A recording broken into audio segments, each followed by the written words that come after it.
You've probably heard that bees are in trouble, and that's bad news for all of us. However, experts say the good news is that you can make a difference that can help in the effort to save bees. The big scare that might be happening if honeybees go away, you didn't have any bees. So you have flowers, but if they're not getting pollinated, they're not going to turn into fruits or vegetables. So it's a scary thing that the honeybees are in trouble. The hives are collapsing, bees are taking off in the morning and not coming back at night, and nobody really knows why. There's all sorts of ideas, from pesticides to global warming to mites and funguses and viruses.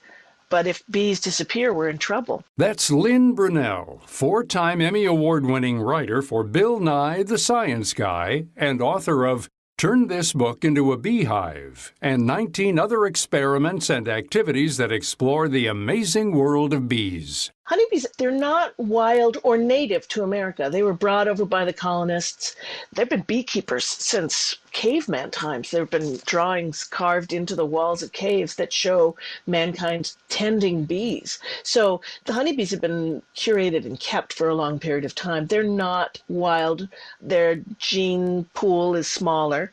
And that might also be part of the problem. They're brought over here. They are big pollinators over here. People use honeybees. They use these man-made hives of honeybees to pollinate huge orchards of almonds and apples and gardens. But there are other kinds of bees. Wild bees that don't make honey, but that do pollinate and that you can attract to your garden or potted plant in the city. I think when most people think of bees, they think of honeybees. I know I did before I wrote this book. We think of the queen bee living in a social hive with worker bees and making honey and stinging you if you get too close. And it turns out that that's only 2% of the bees in the world. The other 98% of the bees in the world are these wild, solitary bees that don't live in hives. They live in either holes in the ground, or they live in tubes, or they live in broken and hollow grasses. And these wild pollinators, they crush it when it comes to pollination, mainly because they're fuzzy and they're sloppy.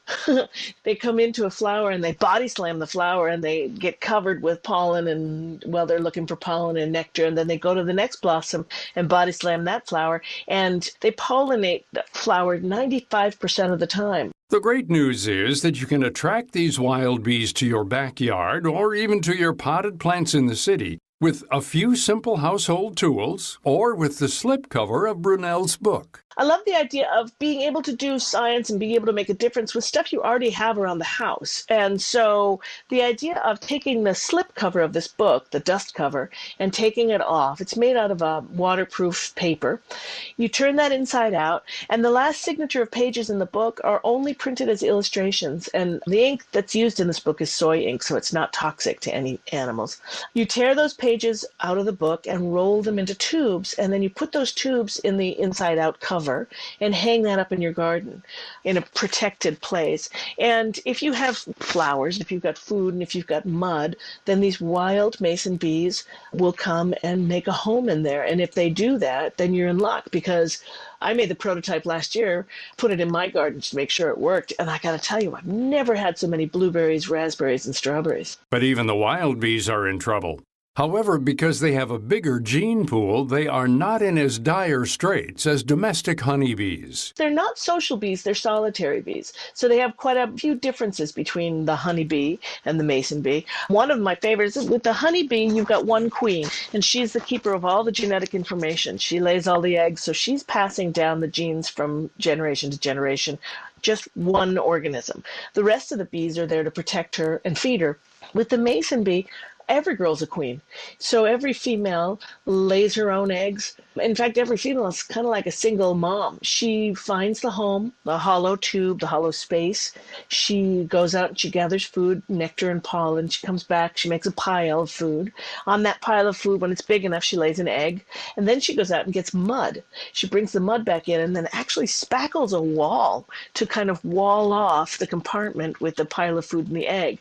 And then within a hollow tube or a grass, she makes about 6 to 10 of these compartments, each containing a pile of food and an egg that will turn into an adult mason bee. Even though the book contains 50 pages that can be rolled up into tubes, that doesn't mean you'll get 50 bees. Nature is fickle, so you're making 50 invitations is what you're doing, and you're hoping that a mason bee will come in. When I put it in my garden, I think maybe I got about the use of 7 tubes the first year, and I've got a second one out there now, and I don't know how many I'll get this year. But even if you get 7 bees that come and make homes in there, she's probably laying about 10 to 12 eggs per tube. So in essence, you're getting 10 times 70. So you're getting 70 adult bees the next year. Mason bees spend the winter in the tubes and then eat their way out in the spring. In our area, they come out in the tube when there's been a few days of at least 50-degree weather. Their bodies need to be a certain temperature. They start waking up, they come out, they chew their way out of the mason mud wall. And the last few cells at the end, closest to the opening, are always males. And they chew their way out, they go and they get food, and they wait for the females. And when the females come out, maybe about a week later, they jump on them. And then the females go out about and do their business.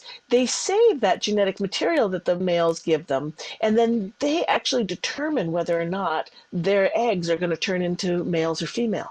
So when they're laying the eggs in the far back of the tube, they're always female. If they use the genetic material from the males, they turn into females. If they don't use that genetic material, then they'll turn into males. Brunel says that even if all your neighbors up and down your block were to hang one of these hives in their backyard, you can't have too many bees.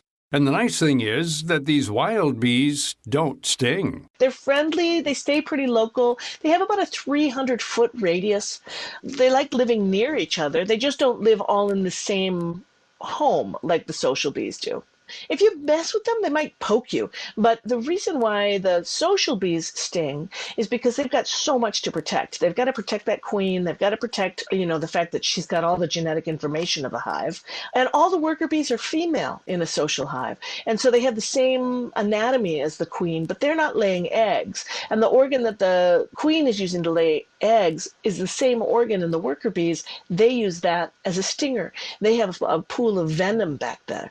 And so that's what they use that for. And they use it to protect that hive. They've got to protect the queen. And then also, there's so many hours and so much time that goes into making honey. They have to protect that resource as well. But solitary wild bees don't have any honey to protect. So they don't sting. And they don't have to protect all of the genetic information. Plus, since every female is a queen, in effect, she's using that organ to lay eggs. She's not going to use it for venom.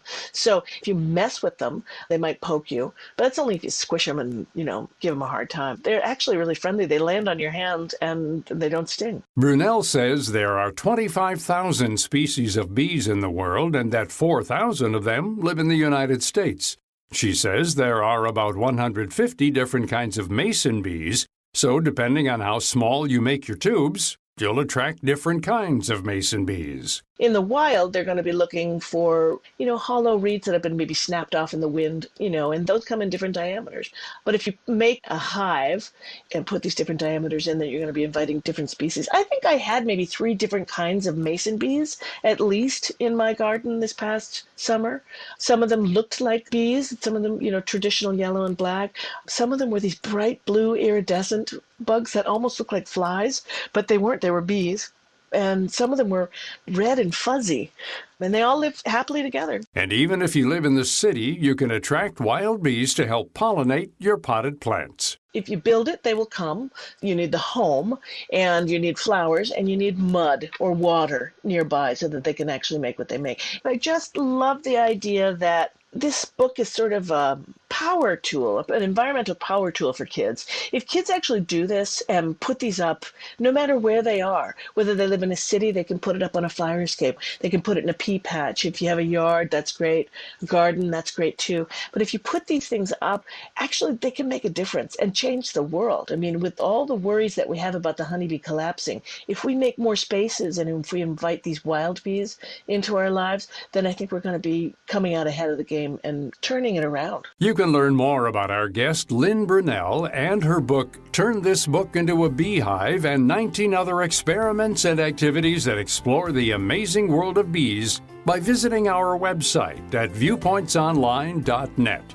You can find us on Twitter at Viewpoints Radio. I'm Gary Price.